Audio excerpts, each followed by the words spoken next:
मैं भारत को भारतीयता की मान्यता के आधार पर फिर से खड़ा करना चाहता हूं, उस काम में लगा हूं। अच्छा, गाय के मूत्र के बारे में मैंने आपसे कहा था, तो उस पर प्रश्न आए हैं 4-5। गोमूत्र सही गाय का है या उसको कोई बीमारी है? किस तरह की प्रॉब्लम हो सकती है? अगर गोमूत्र सही नहीं है तो उस हाल में क्या करना चाहिए? मैं आपको विनम्रता पूर्वक एक एक्सपेरिमेंट जो हमने किया वो बता देता हूं। गाय को हमने 6 साल जहर खिलाया। एक गाय पर यह एक्सपेरिमेंट हमने किया। 6 साल जहर खिलाया, सबसे खराब जहर खिलाया। उसका नाम है संखिया, अंग्रेजी में कहते हैं आर्सेनिक।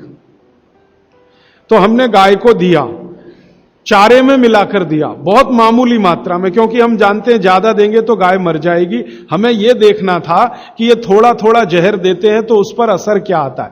तो 6 साल जिस गाय पर हमने ये प्रयोग किया वो गाय अभी भी जीवित है, अभी भी जीवित है और स्वस्थ है, तंदुरुस्त है। हमने हर बार उसको संख्या दिया और हर दिन उसके मूत्र में टेस्ट किया, आया कि नहीं आया।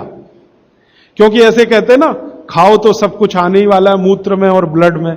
तो 6 साल लगातार उसको संख्या खिलाने के बाद भी उसके मूत्र में 1.0000 में चले जाएं, उतना भी संख्या कभी नहीं आया।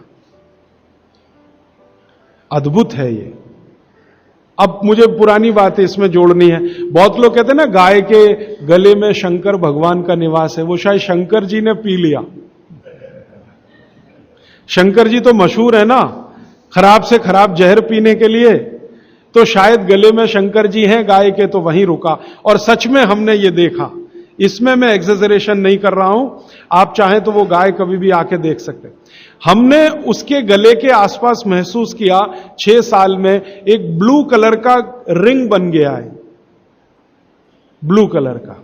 और वहां से ब्लड निकाला, उसको टेस्ट किया तो उसमें पूरा संख्या है, माने आर्सेनिक है। गले के नीचे वो गया ही नहीं, गले में ही रुक गया। शंकर भगवान ने शायद रोक लिया।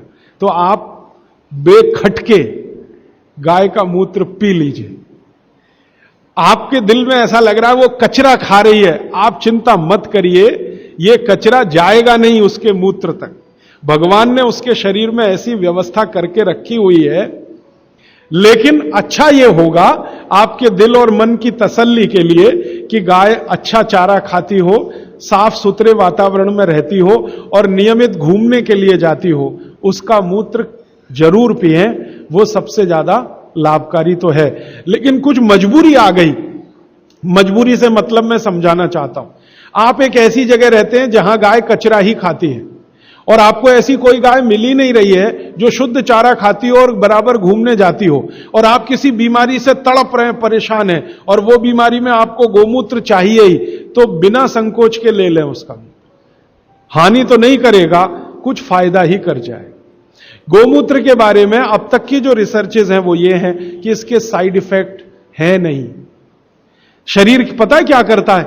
आपने मूत्र ज्यादा भी पी लिया तो ये शरीर 20 मिनट के बाद उसको पेशाब के साथ अपने आप ही निकाल देता है, रहने ही नहीं देता उसको। तो थोड़ा ज्यादा पी लिया या खराब पी लिया, वो निकल ही जाएगा, जो काम का है उतना ही रह जाएगा।